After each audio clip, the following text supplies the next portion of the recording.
Ja. Er der hul i skoene? Det er jo noget af det mest. Det giver en stor forståelse af en punktering. Ja.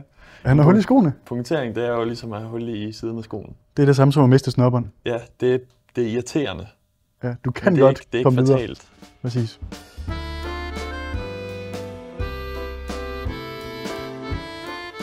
Bonjour, mit navn er Jakob. Jeg hedder Peter Balder. Sammen er vi Tour de France. Vi gennemgår alle årets Tour de France-etapper for hvornår du kan sove under løbet, uden at gå glip af vigtige momenter. Bonk med den. Velkommen tilbage til Tour de France. 3. etape. Ja. I går fik vi sovet. I går fik vi sovet, men i dag... I dag skal vi også sove. Vi skal faktisk sove endnu mere i dag. Kan vi det? Det er min klare opfattelse. Ja. Er det Vi slutter af i Italien for i år. Næsten. Vi starter i Italien igen i morgen, men det er det sidste dag, der slutter i Italien, ja. Ja. Præcis. Og det er en stor ting. Det er jo... Piacenza til Torino. Yes. Helt op nordpå. Helt op nordpå. Ja. Øverst i Italien. Italiens hat, som man kalder det. Op i Italiens baret. Op på Italiens hat. Op på Italiens hat. Ja. Da jeg kiggede på etappen umiddelbart, ja. Der tænkte jeg, at der bliver ikke noget at snakke om i dag. Ja, det kunne godt lugte af et kort afsnit. Ja, så vi bliver nødt til at snakke om noget andet. Ja, hvad har du taget med?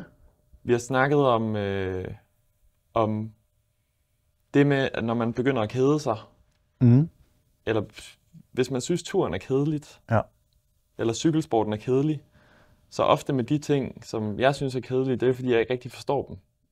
Ja, det tror jeg mangler at få sat det i en kontekst. Ja, man kan så godt... jeg kan ikke relatere til sporten. Altså, så vil sige, man kan godt se de cykler, men hvorfor er det spændende? Ja. Ja. Hvad er der ved dem, som kunne have noget med mig at gøre? Hvad kan jeg få interesse i? Jeg kan jo ikke relatere til cykelrytterne. De Nej. lever et helt andet liv end mig. Men hvis jeg kan relatere til gradet, kunne det være noget, der ville kunne gøre mig interesseret? Kan jeg holde mig vågen så? Ja. Så derfor fordi i dag bliver jo en kamp med øjenlågene. Ja, altså hvis man nu har svært ved at sove, fordi så kan man bare ligge i sådan du er jo godt udhvilet efter i går. Selvfølgelig. Og i dag skal du sove endnu mere. Ja. Hvis du ikke kan, er der så noget andet, du kan kigge på. Og der havde jeg tænkt, at vi skulle gå igennem cyklens anatomi, som vi har siddet og arbejdet lidt på. Ja, som gør det nemmere at forholde sig til. Vi har jo prøvet at ligesom rodfæste cyklen som, man ved godt, hvad en cykel er, men forstår man den? Ja. Måske ikke, men hvad forstår man? Det er jo det, hvad man nærmest til sig selv og ens krop. Ja. Så vi har prøvet at sætte cyklen og kroppen op mod hinanden. Ja. Og hvor de er ens, og hvad er hvad? Ja, hvad er cykeldelene? Ja. Så kan man også, hvis noget er i stykker eller et eller andet, okay, det svarer til, at det her er i stykker på mig. Ja, eller jeg har brud på rygsøjlen. Jeg har brud på rygsøjlen, hvis du ser en cykel på det. Ja.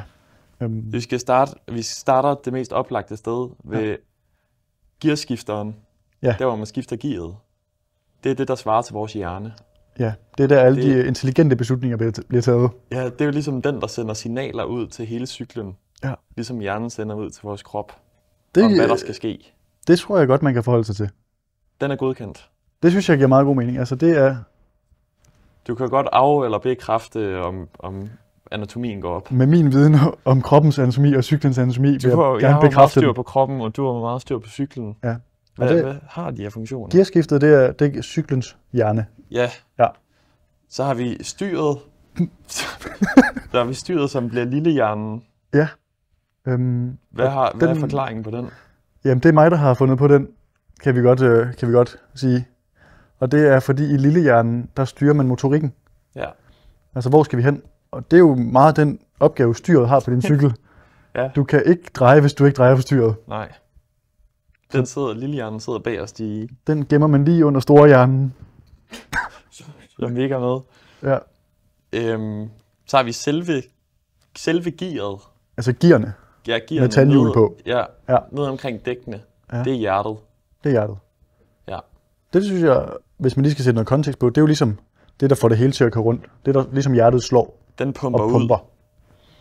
Og det kan være, at man skal tage kæden nu. Ja. Det er jo det, som hjertet, som er gearet, pumper ud. Hjertet pumper blod rundt, ergo må kæden være? Blodårene. Præcis. Som sender det rundt i... I hele kroppen, eller hele cyklen. Ja. Få cyklen til at køre. Ja. Så har vi hjulene, det er jo fødderne. Den giver sig selv. Det er der ikke så meget. Det er der ikke så mange ben i. Nej. Dækkene, det er skoene. Ja. Altså hjulene er kun det inderste. Ja, og der skal man... Altså sko er jo så ikke en del af den menneskelige krop. Nej. Men vi har dem jo på hver dag. Men jeg synes, jeg synes godt, man kan forsvare det. Dækken er jo heller ikke en naturlig del af cyklen, vel? Det er jo vel påsat. Ja. Ligesom skoene. Man kan jo godt cykle uden dæk. Ja. Det er bare ikke særlig rart. Man kan også godt løbe uden sko. Præcis. Men det er der heller ingen grund til at give sig i kast med. Og det er det argument, der redder den sammenligning. Det er det, der gør, at den holder 100%. Så har vi drikkedunksholderen. Det er cyklens mave. Ja. Det er der, hvor den opbevarer væsken. Det er depoterne. Ja. Ja. Og så hvis man har 2 drikkedunke, ja, så er det bare lidt ligesom en ko har 4 maver. Ja, det er der nogle cykler, der har sikkert. 2 drikkedunke. Hvis man har de det i turen? Ja, de fleste har. Nå. Jamen 2 maver, det kan man kan jo stadigvæk forholde sig lidt til. Det er jo den store sult og den lille sult. Ja. Det kan man... Den er det måske kan man nemt forholde sig til. Så har vi overstillet, der er rygsøjlen. Det giver sig selv. Hvis først det er knækket, så kommer du ikke nogen vej. Så er det kaput. Ja, så skal du have en ny cykel eller en ny krop. Ja. Så er der egerne, som er knoglerne. Det er cyklens knogler.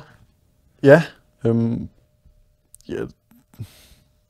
Man kan godt fortsætte med en brækket ege, kan man ikke? Jo, det kan man godt, men, ligesom, men det gør resten af kroppen mindre stabil. Contador kørte i mål med et brækket ben. Jeg ved ikke, hvor mange kilometer gør han ikke? Jo, men der ødelægger vi den for os selv så, fordi Dan Martin gennemfører Tour de France med en brækket ryg. Okay. Men ikke, altså knoglen var jo knækket op. Ikke knækket ryg. Ikke knækket ryg. Som er det. Ikke knust ryg, men knækket ryg. Så den kan vi også godt forsvare. Jeg synes, fordi Contador, han har kørt i mål med et brækket ben. Ja, og flere kører i mål med. Og man kan godt køre i mål med en brækket ege på cyklen. Ja, du skal bare have det fikset efterfølgende. Ja. Det er noget, man kan kigge på bagefter. Ja. Det sidste, det har cykel, de har jo ikke ringeklokker. Nej. Men det er jo cyklens stemmebånd. Det er jo den eneste måde, den kan kommunikere med andre på. Og det har de jo ikke i Tour de France. Der råber de jo af hinanden, faktisk. Ja. De råber og skriger. Det er man kan høre det nogle gange, når man er ude på motorcyklerne. Det er jo faktisk virkelig rart at få det indblik. Ja. Og se, at de er også uden stemmebånd en gang imellem. Ja. De kan ikke kommunikere ordentligt med hinanden, så de må råbe. Jeg synes, de fleste holder faktisk ret godt. Ja. Og jeg synes, da jeg fik det her overblik, når jeg kigger på en cykel, så kan jeg nemt relatere til den nu. Ja. Nu er jeg sådan, den er jo fuldstændig ligesom mig. Jamen, det er interessant. Det kan jo blive svært nogle gange, når kommentatoren siger, at han fifler med gearet. Ja. Men det er jo, han skal jo vide, det er jo ham, der tager beslutninger. Ja. Det er jo cykelrytteren, der tænker over, hvordan han skal agere. Ja, det er jo, eller der er problemer med gearet, der er problemer med cyklens hjerne. Ja. Der er problemer med gearskifteren, cyklens hjerne. Der er problemer med gearet. Ja. Der er problemer med hjertet. Ja, altså det er simpelthen... Kæden er hoppet af, der er sprængt en blodår. En vigtig en. Det er jo alle de ting, der gør, at det er mere sjovt at se på. Ja, og jeg håber, at det vil give dem, der ikke kan sove på dagens etape, som virkelig er en langgaber, at det kan give dem noget at gå op i.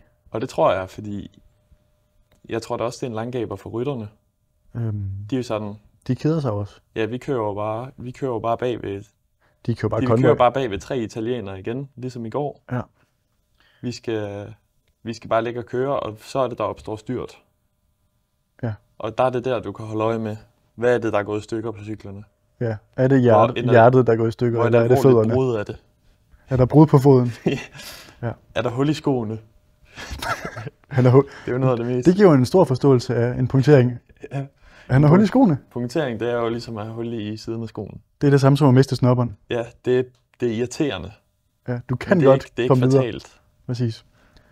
Jeg tænker, hvis man har flere sammenligninger, der kommer på nogen, så kan de sendes. Ja, det vil være skønt. Vi vil gerne have udbredt den her liste. Vi vil gerne have placeret hele cyklen over på mennesket. Ja. Især de indre organer kunne være rare at få på plads. Ja. Dem fifler vi lidt med. Når jeg har jo en med bremserne. Ja. At det er nyrerne. Ja. Fordi at man kan klare sig uden en. Ja. Hvis en af dem ikke virker, så er det okay. Men 2, det er fatalt. Hvis du mister begge, Hvis du mister begge håndbremser, så er du færdig. Så er du færdig, fordi der er ikke fodbremse på en cykel. Ikke på en rigtig cykel. På den måde er det meget ligesom nyrerne. Ja. Akkurat ligesom nyrerne. På den måde er det fuldstændig en til i nyrerne. Og så har vi jo også sadlen, ja. Som vi siger sig selv. Den tror jeg ikke behøver videre forklaring, hvilken kropsdel den er. Den er jo formet efter kropsdel. Ja. Så det må give noget forståelse til seerne af dagens langgaber af en etape. Ja, jeg tror, jeg har brug for at høre en analyse. Det synes jeg også. Den er, og få delt nogle hovedpuder. Ja, lige så lang som etappen er i dag, lige så kort er analysen, fordi den siger meget sig selv. Men jeg vil læse den op her. Ja, gør det. Og igen kan man selv læse den inde på lourdefrance.dk, hvis man ikke er tilfreds med min oplæsning. Men den kommer her. Prud'homme har bagt drømmekage. Sprinterne har ikke fået meget serveret de første 2 dage, og det er et gennemgående tema for årets tur. I dag er den første af 5 gode chancer for massespurt, og med friske hold og leadouts er der ingen risiko for, at kanonkong Knolds disciple lader sejren gå til et udbrud. Det ved udbryderne selvfølgelig også godt, og der vil ikke ligefrem være rift om pladserne 3 minutter foran feltet. Derfor behøver du faktisk ikke se meget andet end eftermiddagens sprintopgør. Så i dag er den perfekte mulighed for at arbejde på dit forsømte forhold til sofaen. I bygger noget smukt op sidste sommer under sidste års Tour de France, og i dag har du mulighed for at lægge rigtig mange timer i sommerens drømmefangeren affære. Det kan virke for godt til at være sandt, men i dag behøver du virkelig ikke andet end at se de afsluttende 10-15 km. Er du på arbejde, må du knokle på denne mandag, men vi anbefaler at tage en pude med ind i sofaen fra etapestart. Der er 225 km til mål, og det udmønter sig i små 5 timer i drømmeland. Den afgørende spurt er på fine brede veje, og der er kun en halv rundkørsel og 2 lette sving inden for de sidste 6 km. Svingene ligger godt nok inden for de sidste 1600 meter, men da de sidste 1000 meter bare er lige ud, burde du virkelig ikke skulle bruge meget koncentration på at følge med. Så man kan vågne op med søvn i øjnene uden at gå glip af det store. Når vi snakker hovedpuder? Ja, i går var vi oppe på 5, men vi får fuld plade i dag. Hvad gør vi? Fuld plade allerede på 3. etape. Hvis jeg holder, så klistrer du op. Årets første etape med 6 hovedpuder. Ja, altså det er allerede efter 3. En drømmestart for Ole Lukøje, det her. En decideret drømmestart. Kom bip med den. Bing, bong, bing, og så sad de der. Så kan man roligt sige godnat og sove godt for i dag. Det synes jeg. Man skal berede sig på, man kan gå nærmest fra sengen og ind i sofaen. Direkte. Ja, i samme antræk. Ja, og sove videre. Ja. God lur derude. Vi ses i morgen til 4. etape. Det var dagens afsnit bragt i samarbejde med Bedre Netter. Tak fordi I lyttede med. Hvis I også vil læse med, kan I hoppe ind på lourdefrance.dk. Ellers lyttes vi bare ved.